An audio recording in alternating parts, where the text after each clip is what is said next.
എപ്പിസോഡിന്റെ opening സീനിൽ നമ്മുടെ Goku അവനാണെങ്കിൽ ആ ഒരു ബിൽഡിങ്ങിലേക്ക് വന്ന് സെക്കൻഡ് ഫ്ലോറിൽ ഉണ്ടായിരുന്ന ആ റോബോട്ടിക് സോൾജിയർ അവനുമായിട്ട് പൊരിഞ്ഞ പോരാട്ടം. ഫൈറ്റിന്റെ ഇടയിലാണ് ഗോക്കു അവനൊരു മെറ്റലാണ്, റോബോട്ടാണ് എന്ന് മനസ്സിലാക്കുന്നത്. പിന്നീട് വീണ്ടും അതിനെ അറ്റാക്ക് ചെയ്യാനായിട്ട് ശ്രമിക്കും. പക്ഷെ അപ്പോഴേക്കും അതിന്റെ ബാറ്ററി ഡ്രെയിനായി അതവിടെ സ്റ്റോപ്പ് ആവുകയാണ്. ഗോക്കു ആണെങ്കിൽ സ്റ്റോപ്പ് ചെയ്യാൻ കഴിഞ്ഞ സന്തോഷത്തിൽ ഇപ്പൊ മുകളിലേക്ക് പോകും. അതിന്റെ ബാറ്ററി തീർന്നിരിക്കുകയാണ്. റീചാർജ് ചെയ്താൽ മാത്രമേ ആ റോബോട്ട് ഇപ്പൊ ബാക്ക് ടു നോർമൽ ആവും. ഇവിടെ ആ സീനിയർ ഓഫീസർ ആണെങ്കിൽ അത് കണ്ട് ഞെട്ടും. അതിനുശേഷം അവന്റെ അസിസ്റ്റന്റിനോട് പറയും, ഇനി നോക്കിയിരുന്നിട്ട് കാര്യമില്ല, അവൻ മുകളിലേക്ക് കയറി വരികയാണ്, എത്രയും വേഗം നീ അവനെ തടയണം. അത് കേട്ട് ആ അസിസ്റ്റന്റ് അവിടുന്ന് കടന്നു പോകും. ആ സീനിയർ ഓഫീസർ ആണെങ്കിൽ ഇപ്പൊ ശ്വാസമൊക്കെ വലിച്ചു വിട്ട് റിലാക്സ് ചെയ്യാണ്. എന്റെ അസിസ്റ്റന്റ് ആരാണെന്ന് അവൻ അറിയില്ല, അവന്റെ പവർ അത് അൺബീറ്റബിൾ ആണ്, ലൈറ്റിനെ കഴിഞ്ഞ് വേഗതയിൽ അവന് സഞ്ചരിക്കാൻ പറ്റും, ആൾക്ക് പോലും അവനൊന്ന് തൊടാൻ പോലും കഴിയില്ല, അവൻ ഇൻവിസിബിൾ ആയി മറ്റുള്ളവരെ അറ്റാക്ക് ചെയ്യാനുള്ള കഴിവുണ്ട്.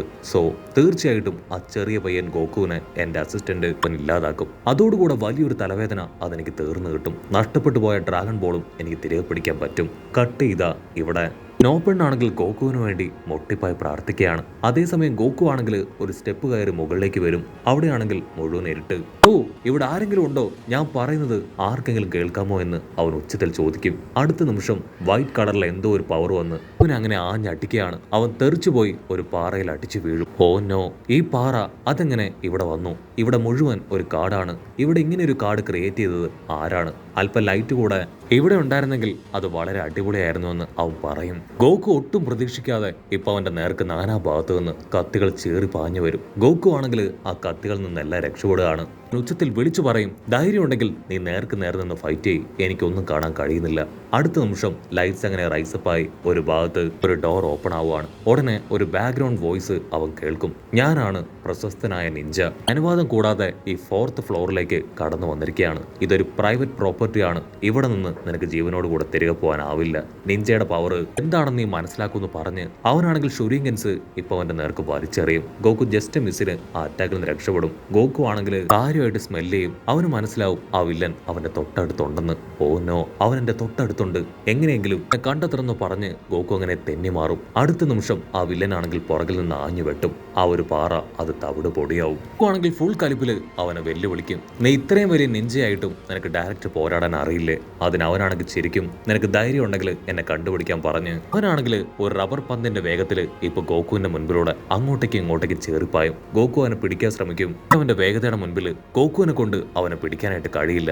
അടുത്ത നിമിഷം ഗോക്കു അവൻ കോൺസെൻട്രേറ്റ് ചെയ്ത് ഒരു കല്ലെടുത്ത് അവനെ കറക്റ്റ് ആയിട്ട് എറിയും. അവന്റെ ബോഡിയിൽ കൊള്ളും. ഗോക്കു ആണെങ്കിൽ ഹാപ്പി ആയിട്ട് അവിടേക്ക് ഓടി എത്തുകയാണ്. അപ്പൊ അവൻ ഒരു ഫോട്ടോ കാണും. ആ ഫോട്ടോ കണ്ട് ഗോക്കു അതിലേക്ക് നോക്കി നിൽക്കുമ്പോൾ അസിസ്റ്റന്റ് ആണെങ്കിൽ അവിടേക്ക് ചാടി വരും. ഓ, അപ്പൊ നീയാണല്ലേ ഇത്രയും നേരവും എന്നെ അറ്റാക്ക് ചെയ്യാൻ ശ്രമിച്ച ആ നിഞ്ച? അതിനാൽ നിഞ്ച ടെൻഷൻ ആവും. മര്യാദയ്ക്ക് ആ ഫോട്ടോ തിരിച്ചതാ, അതെന്റെ പ്രൈവറ്റ് പ്രോപ്പർട്ടിയാണ്.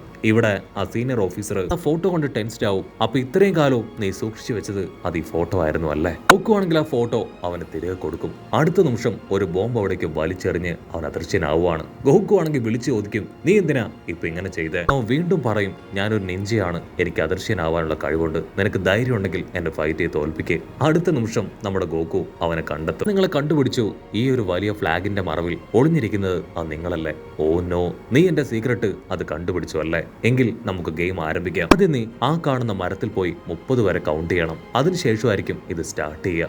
ഇവിടെ ചീഫിനാണെങ്കിൽ അവൻ എന്താ ചെയ്യണേന്ന് മനസ്സിലാവില്ല. ആണെങ്കിൽ ഇവിടെ ഓക്കെ പറഞ്ഞ് ഇപ്പൊ അടുത്ത് കണ്ട ആ മരത്തിൽ പോയിട്ട് കൗണ്ട് ചെയ്യാനായിട്ട് ആരംഭിക്കും. ഇവിടെ ഗോക്കു ആണെങ്കിൽ എണ്ണാനായിട്ട് ആരംഭിക്കും. 1, 2, 3 എന്നിങ്ങനെ അവൻ എണ്ണി തുടങ്ങും. അത് കേട്ട ആ നിഞ്ച ആണെങ്കിൽ ഇപ്പൊ അടുത്തുണ്ടായിരുന്ന ഒരു പാറയുടെ അടുത്തേക്ക് പോവാണ്. ഇവിടെ ഗോക്കു ആണെങ്കിൽ 25ാമത് വരെ എണ്ണും. അടുത്ത സംഖ്യ നമ്മുടെ ഗോക്കു അവൻ മറന്നുപോകും. ഓ നോ, 25ന് ശേഷം ഏതാ നമ്പർ ചിന്തിച്ച് അവൻ തിരിഞ്ഞു നോക്കും. അപ്പൊ അവൻ കാണും ആ നിഞ്ച അവൻ ഒരു പാറത്തോടിനുള്ളിൽ ഒളിഞ്ഞിരിക്കാൻ ശ്രമിക്കുകയാണ്. നിഞ്ചയ്ക്കാണെങ്കിൽ കൺട്രോൾ പോവും. ഓ നോ, നിന്നോട് ഞാൻ 30 വരെയല്ലേ എണ്ണാൻ പറഞ്ഞേ? ഇത് ചീറ്റിംഗ് ആണ്. നീ 30 വരെ എണ്ണിയാൽ മാത്രമേ എനിക്കിത് കംപ്ലീറ്റ് ചെയ്യാൻ പറ്റൂ. അത് കേട്ട് ഗോക്കു ആണെങ്കിൽ ഓക്കെ കുഴപ്പമില്ല, എനിക്കൊരു തെറ്റുപറ്റി, 26ാമത്തെ നമ്പർ അത് ഞാൻ മറന്നുപോയി, ഇനി നീ പറഞ്ഞതുപോലെ 30 വരെ ഞാൻ കറക്റ്റായിട്ട് എണ്ണാന്ന് പറഞ്ഞ് ഗോക്കു ആണെങ്കിൽ എണ്ണാനായിട്ട് തുടങ്ങും. അത് കണ്ട നമ്മുടെ നിഞ്ച അവൻ ഉഷാറായിട്ട് ഓടുകയാണ്. ഇവിടെ ഗോക്കു 30 വരെ എണ്ണി കംപ്ലീറ്റ് ചെയ്ത് ഇപ്പൊ ആ കാട് മുഴുവൻ ആ നിഞ്ചയെ അന്വേഷിച്ച് നടക്കുകയാണ്. അവൻ ആദ്യം ആ ഒരു പാറത്തോട് അത് തട്ടി നോക്കും. അതിനുശേഷം മരത്തിൽ ചുരുണ്ട് കിടന്ന് ഓരോ ഭാഗത്തേക്ക് ശ്രദ്ധിക്കും. മരങ്ങൾക്ക് പിന്നിൽ, ചെടികൾക്കിടയിൽ, അങ്ങനെ എല്ലാ സ്ഥലത്തും അന്വേഷിച്ച് ഗോക്കു ആണെങ്കിൽ അവന്റെ വീട്ടിലേക്ക് കയറി വരികയാണ്. അവിടെ ഫ്ലാസ്കിൽ വെള്ളം ചൂടാവുന്നുണ്ട്. തൊട്ടടുത്ത് വിഭവസമൃദ്ധമായ ഏതോ ഒരു ഡിഷ് അത് കുക്കാവുന്നുണ്ട്. അവൻ ആ വീടിന്റെ മുക്കിലും മൂലയിലും കയറി ഇറങ്ങി അന്വേഷിക്കും. അപ്പോഴായിരിക്കും ഒരു ബോക്സ് കാണുക. ഓ, നീ ഇതിന്റെ അടി ഒളിച്ചിരിക്കുകയാണോ? പുറത്തേക്ക് വരാൻ സമയമെന്ന് പറഞ്ഞ് അവൻ ആ ബോക്സ് ഉയർത്തി നോക്കും. അതിന്റെ അകത്ത് ഒരുപാട് അഡൽട്ട് കണ്ടന്റ് ബുക്സ്. ഗോക്കു ആണെങ്കിൽ അതും അടച്ച് പതിയെ പുറത്തേക്ക് വരുമ്പോഴായിരിക്കും ചെറിയ എന്തോ ശബ്ദം കേൾക്കുക. അതായത് അടുത്തുണ്ടായിരുന്ന കുളത്തിൽ നിന്ന് ഒരു ചെറിയ പൈപ്പ് പുറത്തേക്ക് നീണ്ടു നിൽക്കുകയാണ്. ഗോക്കുവിനാണെങ്കിൽ അത് കാണുമ്പോൾ തന്നെ സംശയം തോന്നും. അപ്പൊ ക്യാമറ അങ്ങനെ സൂം ചെയ്ത് ആ കുളത്തിന്റെ അകം കാണിക്കും. അതിന്റെ അകത്ത് ആ നിഞ്ച അവനൊരു കുഴൽ പുറത്തേക്കിട്ട് ശ്വാസം വലിച്ചെടുക്കുകയാണ്. നിഞ്ച ആണെങ്കിൽ തീർത്തു പറയും, എനിക്ക് ഭയങ്കര ബുദ്ധിയാണ്, കാരണം ഞാനൊരു നിഞ്ചയാണ്, എന്നെ തോൽപ്പിക്കാൻ സാധാരണ മനുഷ്യർക്ക് കഴിയില്ല. അവനാണെങ്കിൽ അങ്ങനെ കാര്യമായിട്ടിരിക്കുമ്പോൾ ഒരു തവള അവന്റെ മൂക്കിലേക്ക് ചാടിയിരിക്കും. ഓ നോ, ഈ നശിച്ച തവള കാരണം ആ ചെറുക്കൻ എന്നെ കണ്ടുപിടിക്കുമെന്ന് പറഞ്ഞ് അവൻ അതിനെ തട്ടിക്കളയാൻ ശ്രമിക്കും. കാര്യം പിടികിട്ടിയ ഗോക്കു ആണെങ്കിൽ അകത്തേക്ക് പോയി ആ തിളച്ച വെള്ളം എടുത്തുകൊണ്ട് വന്ന് ആ പൈപ്പിലൂടെ അകത്തേക്ക് ഒഴിക്കുകയാണ്. അവന്റെ വാ മുഴുവൻ പൊള്ളി അവനാണെങ്കിൽ ഉച്ചത്തിൽ നിലവിളിച്ച് പുറത്തേക്ക് ചാടി വരും. യു ആർ അൺബിലീവബിൾ, നിന്നോട് കൂടെ കളിക്കാൻ ഞാനില്ല. നീ ഇപ്പൊ ചെയ്തത് വളരെ മോശമായിട്ടുള്ള കാര്യമാണ്. സോ എനിക്കത് വല്ലാതെ വേദനിച്ചു. നിനക്ക് ധൈര്യം ഉണ്ടെങ്കിൽ ഇനി എന്റെ ചലഞ്ച് ആക്സെപ്റ്റ് ചെയ്യും. ഞാൻ നിഞ്ചയാണ്, എന്റെ വേഗതയ്ക്കൊപ്പം നിന്നെ കൊണ്ട് ഓടാൻ കഴിയോ?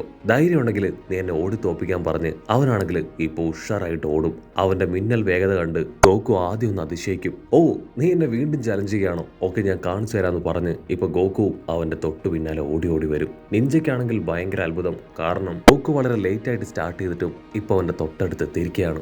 ഗോക്കു ആണെങ്കിൽ ക്ലോസ് എത്താനായെന്ന് മനസ്സിലാക്കിയ നിഞ്ച അവനാണെങ്കിൽ ഇപ്പൊ കാട്ടിലൂടെ മരത്തിലൂടെയൊക്കെ തൂങ്ങി തൂങ്ങി ഓടാനായിട്ട് തുടങ്ങും. ഗോക്കുവും വിട്ടുകൊടുക്കാതെ കട്ടയ്ക്ക് ഓടുകയാണ്. അതിനുശേഷം നിഞ്ചയാണെങ്കിൽ കുറെ കൂടെ സ്പീഡ് കൂട്ടി എടുത്ത് ചാടി ഓടും. അവന്റെ മുൻപിൽ വലിയ വലിയ പാറകൾ കാണും. അവൻ സെക്കൻഡുകൾ കൊണ്ട് അതിന്റെ എല്ലാം മുകളിലൂടെ എടുത്തു ചാടി ഓടുകയാണ്. അവൻ നൈസായിട്ടൊന്ന് തിരിഞ്ഞു നോക്കും. ഗോക്കു അവന്റെ തൊട്ടടുത്ത് എത്തിക്കഴിഞ്ഞു. അടുത്ത നിമിഷം അവൻ ചില സ്പൈക്സ് ഇപ്പൊ ആ വഴിയിൽ ഇടുകയാണ്. അതിൽ കുത്തിക്കേറി ഗോക്കു ആണെങ്കിൽ വേദനിച്ച് താഴേക്ക് വീഴും. വിജയാണെങ്കിൽ അത് കണ്ട് അവനെ പരിഹസിക്കും. ഒരു കാര്യം നീ മനസ്സിലാക്കണം, ഒരിക്കലും ഒരു ഹ്യൂമൻസിന് ഞങ്ങളെപ്പോലെ പവർഫുൾ ആയിട്ടുള്ള നിഞ്ചാസിനെ തോൽപ്പിക്കാൻ കഴിയില്ല. നിന്റെ അറഗൻസി, അതിനുള്ള സമ്മാനമാണ് നിനക്ക് കിട്ടിയത്. അത് കേട്ട് ഗോക്കു ആണെങ്കിൽ തിരികെ അവന്റെ വീട്ടിലേക്ക് പോകും. അതിനുശേഷം ചെരുപ്പണിഞ്ഞ് ഇപ്പൊ അവന്റെ പിന്നാലെ ഓടുകയാണ്. ഇവൻ ചില്ലറക്കാരനല്ലാന്ന് മനസ്സിലാക്കിയ ആ ഒരു നിഞ്ച അവനാണെങ്കിൽ വീണ്ടും 100-110 ഓടും. കയറ്റത്തിലൂടെയും ഇറക്കത്തിലൂടെയും വളരെ സ്പീഡിൽ ഓടും. അല്പസമയം കഴിയുമ്പോഴേക്കും ഗോക്കു അവനെ ക്രോസ് ചെയ്തു പോകും. നിഞ്ചയാണെങ്കിൽ ഒരുപാട് നേരം ഓടി ടയർഡായിട്ട് നിൽക്കുകയാണ്. ഗോക്കു ആണെങ്കിൽ സന്തോഷത്തിൽ എടുത്തു ചാടും. വാഹോ, ഞാൻ ജയിച്ചു. ഇവിടെ ആ സീനിയർ സോൾജിയറിന് ഈ കാര്യങ്ങളെല്ലാം കണ്ട് ഒരുപാട് ടെൻഷൻ തോന്നും. ആള് മൈക്കിലൂടെ വിളിച്ചു പറയും, യു ആർ അൺബിലീവബിൾ, നിന്നോട് ഞാൻ ആ കൊച്ചു പയ്യനെ കൊല്ലാനല്ലേ പറഞ്ഞേ? നീ വെറുതെ അവനുമായിട്ട് കളിച്ചുകൊണ്ടിരിക്കുകയാണോ? അതിനാ നിഞ്ച പറയും, കളിയൊക്കെ അവസാനിച്ചു, ഇനി ഞാൻ ഇവനെ കൊല്ലാൻ പോവാണ്. സീരിയസ് ഫൈറ്റിന് ഗോക്കു നീ തയ്യാറായിക്കോന്ന് പറഞ്ഞ് അവനവന്റെ സ്ക്വാഡ് പുറത്തെടുക്കും. അത് കണ്ട് ഗോക്കുവും നിഞ്ചയായിട്ട് പോരാടാൻ വമ്പൻ ആക്ഷനൊക്കെ ഇട്ട് അങ്ങനെ ഹായ് ആയിട്ട് സ്റ്റൈലായിട്ട് നിൽക്കും. നിഞ്ചയാണെങ്കിൽ അവന്റെ സ്ക്വാഡ് എടുത്ത് ഇപ്പൊ ഗോക്കുവിന് നേരെ ചാടി വരികയാണ്. ഗോക്കു ആണെങ്കിൽ അവന്റെ സ്റ്റിക്ക് അങ്ങനെ നീട്ടി അവിടെ കുത്തിവെച്ച് ജസ്റ്റ് മിസ്സിനെ ഓടും. നിഞ്ചയാണെങ്കിൽ പറന്നു വന്ന് ആ ഒരു കമ്പിൽ അങ്ങനെ കുത്തി കയറുകയാണ്. അതവന്റെ നിതംബത്തിൽ കുത്തി കയറി അവൻ വേദന കൊണ്ട് നിലവിളിക്കാനായിട്ട് തുടങ്ങും. ഗോക്കുവിനാണെങ്കിൽ അത് കണ്ട് ചിരി സഹിക്കില്ല. ചാടിയും ഇരുന്നും കിടന്നും ഒക്കെ ചിരിക്കാനായിട്ട് തുടങ്ങും. ഇവിടെ നിഞ്ചയ്ക്ക് വേദന സഹിക്കാൻ കഴിയാതെ അവൻ ഓരോ ഭാഗത്തേക്ക് ഓടും. ഒരു മരത്തിൽ പോയി ആ സ്റ്റിക്ക് ഇടിക്കും. അവന് വേദന കൂടി വരും. ഉടനെ ഗോക്കു ആണെങ്കിൽ ആ സ്റ്റിക്ക് അത് വലിച്ചൂരി എടുക്കുകയാണ്. എനിക്ക് ഈ സ്റ്റിക്ക് അത് തിരികെ വേണമെന്ന് പറയും. അതിനാ നിഞ്ച, നീ എന്നോട് ചെയ്തതിന് നിന്നെ ഞാൻ വെറുതെ വിടില്ല എന്ന് പറഞ്ഞ് വീണ്ടും ഗോക്കുവിന് നേരെ വരും. നിഞ്ചയാണെങ്കിൽ അവന്റെ സ്ക്വാഡുമായിട്ട് ഓടിയെടുക്കും. ഇവിടെ ഗോക്കു ആണെങ്കിൽ ചാടി വന്ന് അവന്റെ സ്റ്റിക്ക് ഉപയോഗിച്ച് അവന്റെ വാളങ്ങനെ ആട്ടിച്ച് തകർക്കുകയാണ്. ഓ നോ, എന്റെ പ്രിയപ്പെട്ട വാള് അതെനിക്ക് നഷ്ടപ്പെട്ടു.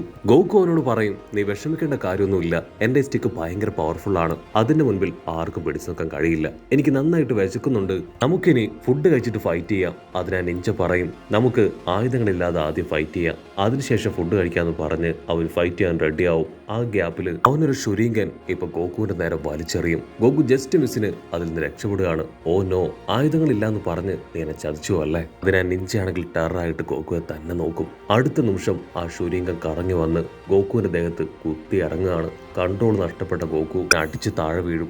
നിഞ്ചയ്ക്കാണെങ്കിൽ ഭയങ്കര സന്തോഷം. ഇവിടെ ആ സീനിയർ ഓഫീസർ, വാവ്, നീ അവസാനം അത് സാധിച്ചു എന്ന് പറയുന്നതോട് കൂടെ ഈ ഒരു എപ്പിസോഡും അവസാനിക്കുന്നു.